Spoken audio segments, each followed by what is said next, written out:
আমৃত্যু ভালোবাসি তোকে সিজন ৩ পর্ব ৩। রাঙামাটির শেষ সকাল।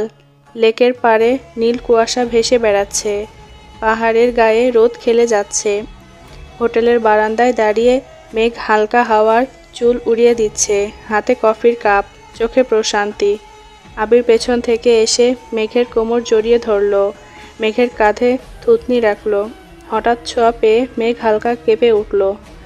আবির মুচকি হেসে মেঘকে নিজের দিকে ঘুরিয়ে কানের পাশে চুলগুলো গুজে দিল, আর সাথে ছিল সদ্য ফোটা সাদা গোলাপ, যার গন্ধে তাদের ভালোবাসা ছোট মুহূর্তগুলো গোলাপের সৌরভে ভরে উঠছে। আবির মেঘকে ডেকে বলল, কাদম্বিনী। মেঘ প্রতি উত্তরে বলল, বলো। আমাদের বিয়ে এত বছর হয়ে গেছে, তবুও আমার স্পর্শে সে আগের মতোই কেঁপে ওঠো। মেঘ বলল, তোমার স্পর্শ, তোমার মধ্যে আমি প্রতিদিন নতুন করে প্রেমে পড়ি, নতুন করে ভালোবাসি, যেটা শেষ হওয়ার নয়। দুজন একসাথে প্রকৃতি উপভোগ করতে লাগলো। তাদের মধ্যে আর কিছু সময় কথোপকথন চলল। মনে হচ্ছে এই রঙিন সকালটা তোমার চোখে ধরা দিয়েছে।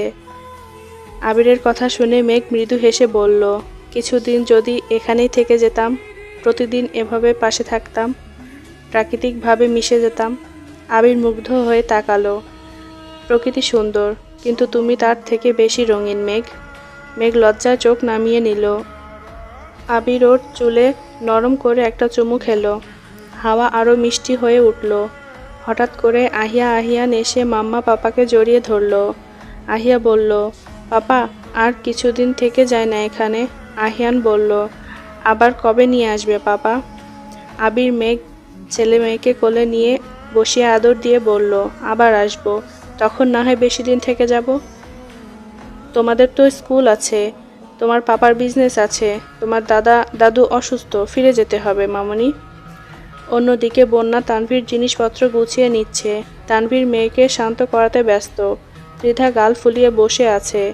তার একটাই আবদার, সে যাবে না ঢাকায়। তানভীর সকাল থেকে বুঝিয়ে যাচ্ছে, কিন্তু মেয়ের অভিমান ভাঙে না। আবির তানভীরের রুমে এসে নক করলো, তাড়াতাড়ি রেডি হয়ে নে, বের হতে হবে, না হলে জ্যামে আটকে থাকতে হবে। ত্রিধা দৌড়ে এসে আবিরের কোলে উঠে পড়ল। বড় আব্বু, আর কিছুদিন থাকি না এখানে, অনেক ভালো লাগছে, আবার আসবো খুব তাড়াতাড়ি, এখন যেতে হবে প্রিন্সেস। এভাবে কিছু সময় বোঝানোর পর মেয়ের অভিমান কমেছে। সবাই প্রস্তুতি নিয়েছে বের হওয়ার জন্য।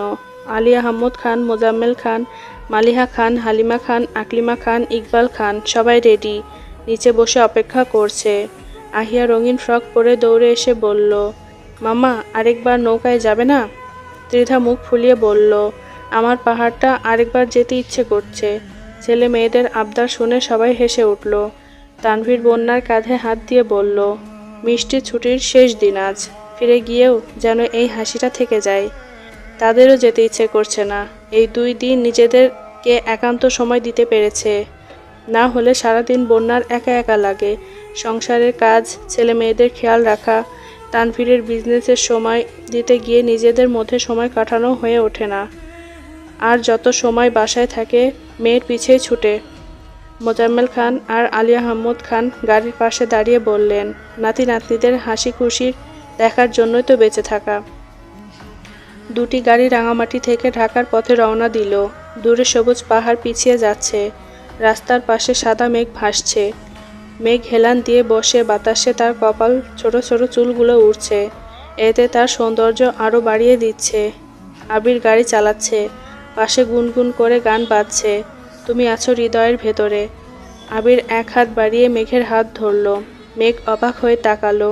তাদের এই রোমান্টিক মুহূর্ত দেখে পিছনের সিটে বসা তানভীর আর বন্যা মিটমিট করে হাসছে।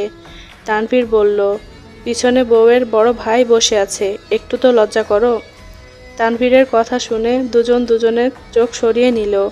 গাড়ির পিছনের সিটে বসে ত্রিধা আর আহিয়া পিছনের সিটে খুনসুটি করছে। আহিয়ান গাড়ির জানালা দিয়ে মেঘে ঢাকা পাহাড় দেখছে। তানভীর বলল, রাস্তার কোথাও নামবে নাকি সোজা ঢাকায়? আবির হেসে বলল, থামবো। সবাই মিলে রাস্তার ধারে ছোট্ট চায়ের দোকানে থামলো। মাটির কাপে চা, হালকা ভাপ উঠছে, পাশে সবুজ ধান ক্ষেত আর দূরে নীল পাহাড়। আহিয়া কাচের শিশিতে লজেন্স কিনে হাসছে। ত্রিধা একটা লাল ফিতে কিনে চুল বাঁধছে। বাকি সবাই যার যার পছন্দ মতো হালকা খাবার খেয়ে গাড়িতে উঠে বসলো। দুপুরের রোদে গা ভিজে যাচ্ছে। গাড়ির জানালা দিয়ে হাওয়া আসছে। ত্রিধা ঘুমিয়ে পড়েছে।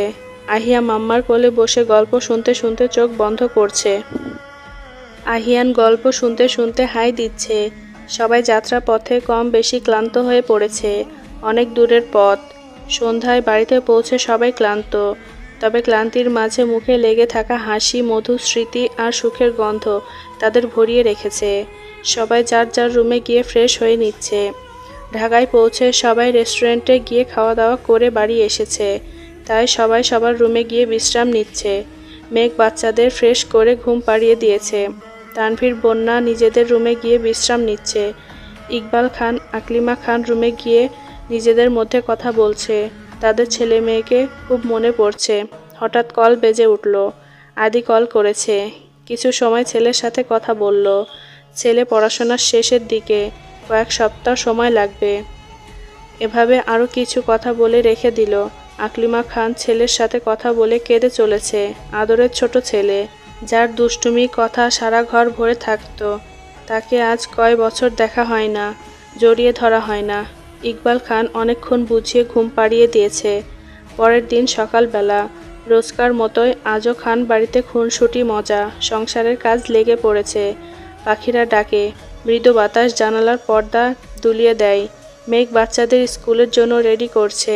আহিয়া নীল ব্যাগ পিঠে ঝুলিয়ে দাঁড়িয়ে আছে, মুখে ঘুম ঘুম ভাব। আহিয়ান বই খুঁজে পাচ্ছে না। হুটহাট করে ব্যাগ উল্টে ফেলে বলল, মাম্মা, বাংলা বইটা নেই।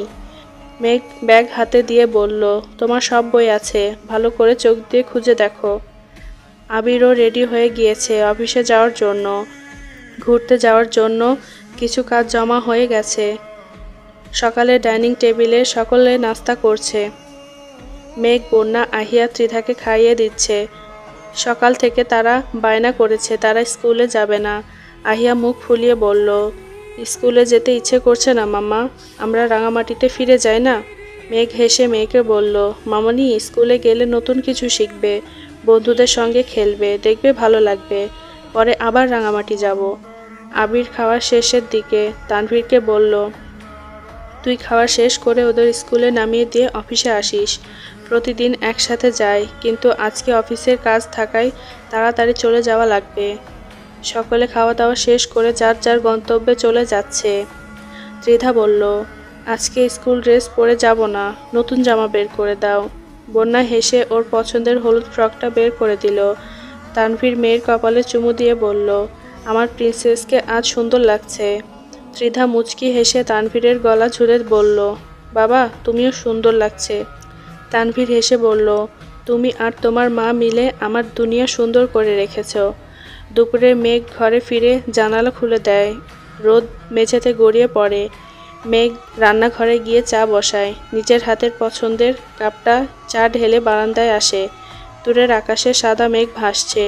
মনে পড়ে রাঙামাটির দিনগুলো। পাহাড়, লেক, হোটেল, বারান্দা আর আবিরের হাত ধরে দাঁড়িয়ে থাকা সেই সকাল। মেঘ চোখ বন্ধ করে গভীর শ্বাস নেয়।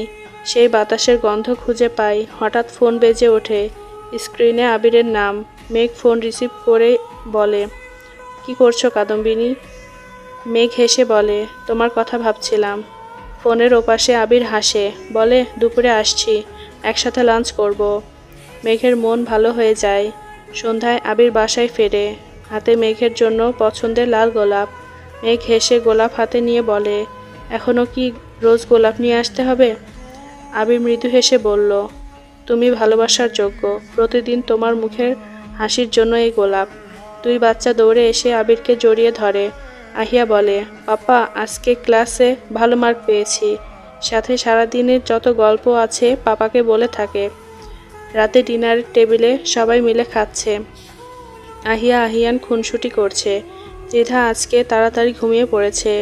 ট্যুর থেকে আসার পর জায়গা পরিবর্তনের কারণে হালকা জ্বর এসেছে। রাতের বেলায় মেঘ বাচ্চাদের ঘুম পাড়িয়ে দিয়ে বারান্দায় দাঁড়িয়ে আছে। মেঘ বলে, তারাগুলো দেখো কত সুন্দর। আবির বলল, আবিরের এই বলার মাঝে মেঘ অন্যরকম আবেগের ভালোবাসা খুঁজে পায়। চলো ছাদে যাই। মেঘ হঠাৎ বলল, এত রাতে? আবির বলল, কিছু হবে না, চলো।